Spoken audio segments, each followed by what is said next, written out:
It is Self-Love Sunday, May 31st, 2020. I'm coming to you from my parents' bedroom because it's the quietest place in their house. And there's so much to share, so much to say, so many feelings. First thing, I am so grateful for all of the outpouring of support for my family and I, for the ways that people have checked in, for the ways that you have expressed your love and your condolences. And my family extends our deepest gratitude and thanks for you and for all of the ways that you have supported us. I'm appreciative of the check-ins, of the responses on posts, of people sending some money and things like that. And just so you know, one of the beautiful things when people do send gifts, whether it be money via Venmo or whatever, or I got a gift card yesterday for Massage Envy. It's not just for me. I'm also sharing that with my family. So I got a massage yesterday, and my dad is getting a massage this week. And if you hadn't seen, my sister's brother died last night. He had been fighting a long time with cancer and was most recently over the last few months in a rehab facility and contracted COVID, and he passed away, or he died last night. So I and my family are just so very grateful to you, for the ways that you all have expressed love and prayers.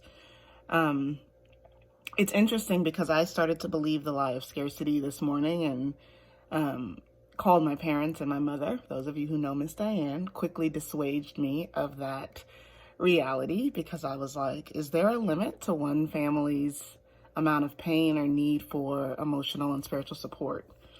And of course, I shouldn't say of course, intellectually, I don't think that there is. Or maybe heart-wise, I don't think that there is, but intellectually, I was starting to be like, it's too much and people are going to just turn away, because we turn away when we are uncomfortable and when things are hard. But I was reminded that, yes, this is hard, but this isn't the hardest things that we as a family, as Black folks, have been through. And it is not the thing that will break us, because we do believe that God is faithful and God is present. And there are two texts that I keep going back to in this moment, actually three, right? The 23rd Psalm, the Lord is my shepherd, I shall not want. God leadeth us beside still waters. And God does restore our souls. And even as we walk through the valley of the shadow of death, we shall fear no evil, for God is with us, and God's rod and staff, they comfort us. And that has continued to be a mantra. And then I believe it's Jeremiah 29, for I know the plans that I have for you, surely plans for your flourishing and not for your harm, and for a future and a hope. That has been resonating. And then lastly, in the gospel text, or Jesus saying that I have come so that you might have life and have it abundantly. And that is a promise. Those are promises. Those are words. Those are lamentations and reminders that my faith continually leads me to embrace. So from the bottom of my heart, thank you. And this is not the only thing happening, right? There is so much stuff happening in our world, so much stuff happening in our country, in our families, in our communities, within ourselves. One of the ways that we talk about apocalypse is that it actually is defined as an unveiling, right? So we are in an apocalyptic moment, personally, familially, communally, collectively. There is an unveiling that has been happening. I mean, some might say since 2016. There are those of us that believe it's been happening much longer. But in terms of public consciousness being opened up or being able to see, right, there is a moment that we are in that is definitely an unveiling. And so I have 3 messages plus some resources, right? So I have a message to my Black folks, to my fam and friends of color, and also to white folks. So to Black folks, and first and foremost to Black men, you are so loved. So very loved. You have raised me.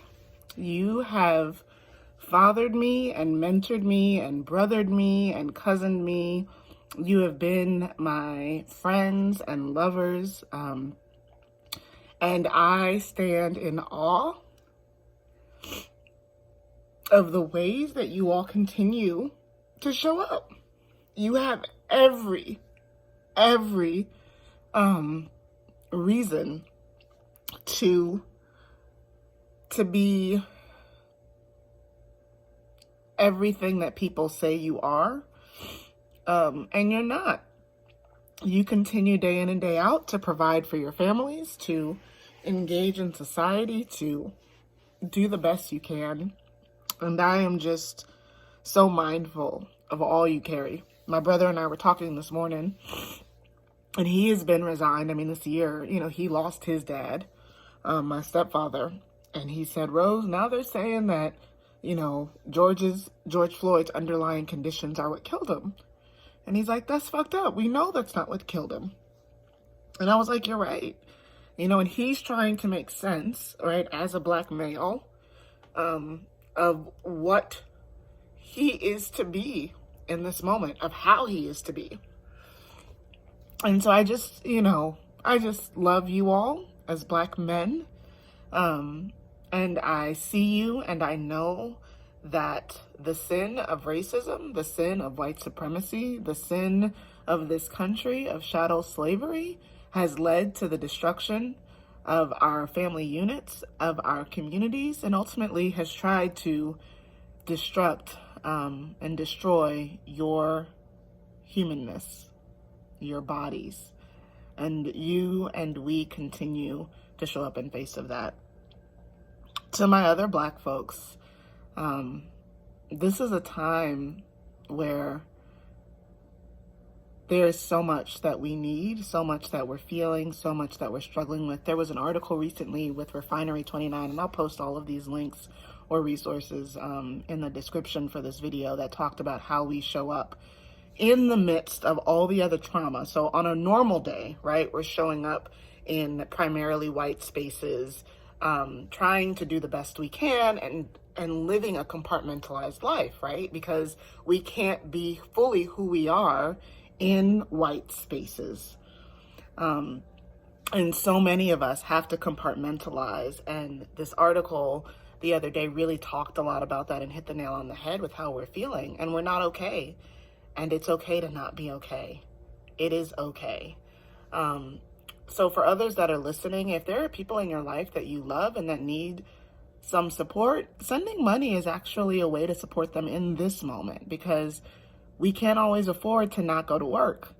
And we can't always afford to do the things that would provide care, therapy, support groups, massages, right? Things that deal with our bodies where we hold all the tension. Pre-existing conditions exist because of the nature of the world we live in and the country that we live in. Pre-existing conditions didn't just come out of nowhere. They are directly tied to racism. And so whatever we can do in this moment to take care of ourselves, do it. Do it. And I love y'all. To my family of color, to folks who are Black, brown, or brown, red, yellow, all the colors, that are people of color in this world, you have been supportive, and I see the Asian Lives for Black Matters. I see the Latinx movements for Black lives. I see all of that, and I know that within your own communities, right, there is layers of complexity as it relates to race and racism in this country, whether it's the Asian myth of the model minority or Latinx cultures where Blackness still is reviled, right? Lighter is better, darker is worse. I see so many of you pushing back and calling your people to account. And I think that is how we do this work, right? We have to hold our own folks accountable, even as we engage in the systems that threaten to overtake us. And I think that we have to remember, as people of color, that we really are stronger together. Because if we come together, there is no force that can stop us. And to white folks, I am not one who believes that guilt or shame are helpful. I have seen the ways that many of you have come to start to see, to really see and begin the journey of unlearning the things that you've been taught, and I believe that now is the time for you to be brave. It's not the time for you to be safe. It's the time for you to courageously speak up, but again, speak up in your circles of influence, right? If you are out yelling Black Lives Matter in the streets or online, but you are not confronting the racism in your homes or in your families, then there's a disconnect. And I think now is the time for all of us to operate on every cylinder that we are responsible for in order to see the future, in order to see the present, in order to see the reality of life flourishing. And I'm just, again, so mindful, obviously, that this work is hard, but no one said it would be easy. So the only thing we can do at this point is get to work. There are a lot of people that are engaging this work and doing the work of helping to deconstruct and dismantle. I think that one thing is always about something else. So we cannot talk about reconciliation until we talk about first acknowledging and repenting and engaging the work of reparations before we even get to a conversation of reconciliation.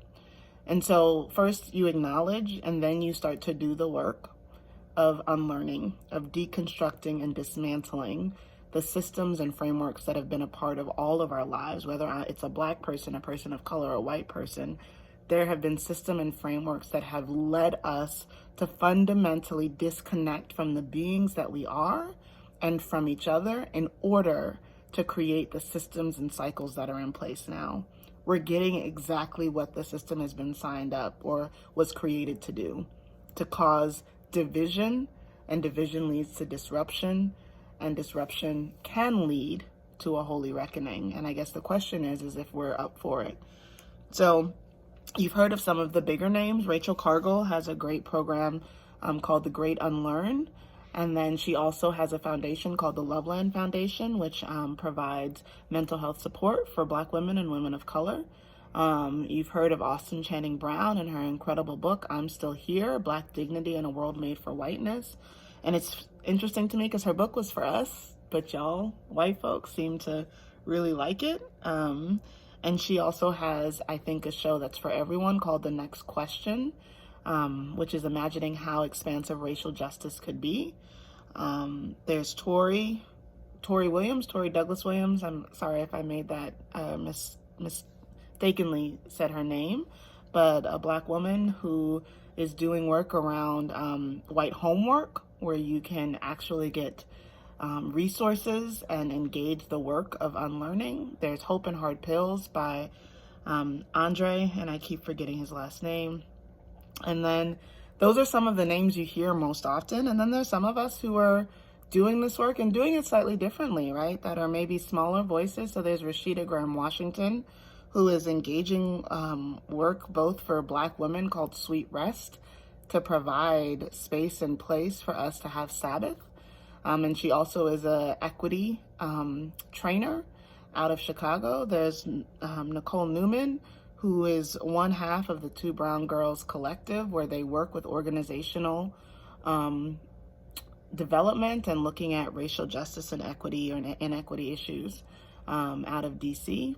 And then there's me, right, who has been and will continue to be on this love big train. And, my book was really about falling in love with self and falling in love with others as reflective of the way that God loves us. And at the end of my book, I use a model that was developed largely thinking about wound healing and wound care.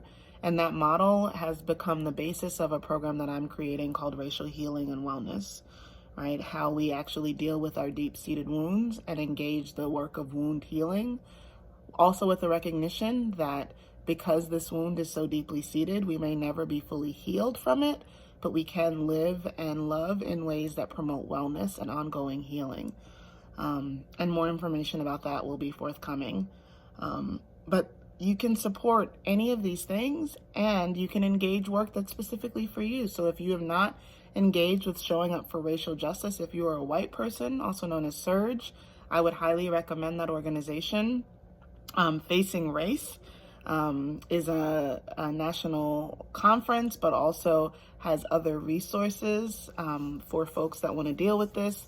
There's a white privilege conference that happens and resources. So this is not a time to say you don't know what to do.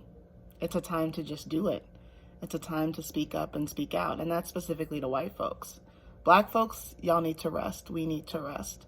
Folks of color, you are being incredible co-conspirators, and also be mindful of your own rest in the midst of this.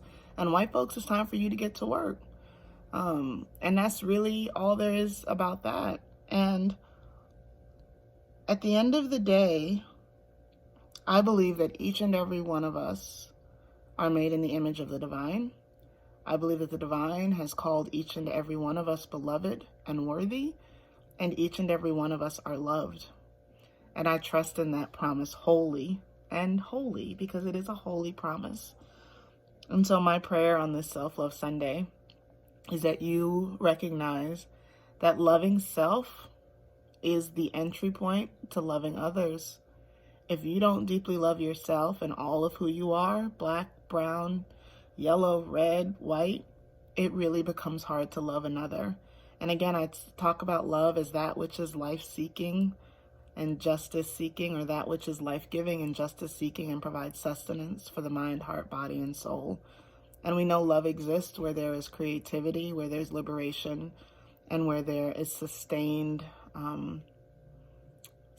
support for holistic healing and wholeness. So again, thank you to everyone. I'll share links below. You can buy my book, which I think has been deeply discounted on Amazon, but also from local independent booksellers. That's a great place to buy all of these books and resources. Because again, the money helps, because so many of us who are doing this work are independent. We're business owners, and a lot of our businesses have dried up. So we're constantly trying to figure out how to continue to take care of ourselves and our families as we continue to show up as black and brown folks, and as we deal with the shit that life keeps bringing, the death, the disease, the disconnection. So again, thank you. We have been through harder things before, and this is what builds resilience. This is what deepens faith. This is what expands love. And this is the time. So I love you all, and in the words of my mentors and family at St. John's downtown, the Reverends Rudy and Juanita Rasmus, I love you, and there's nothing you can do about it.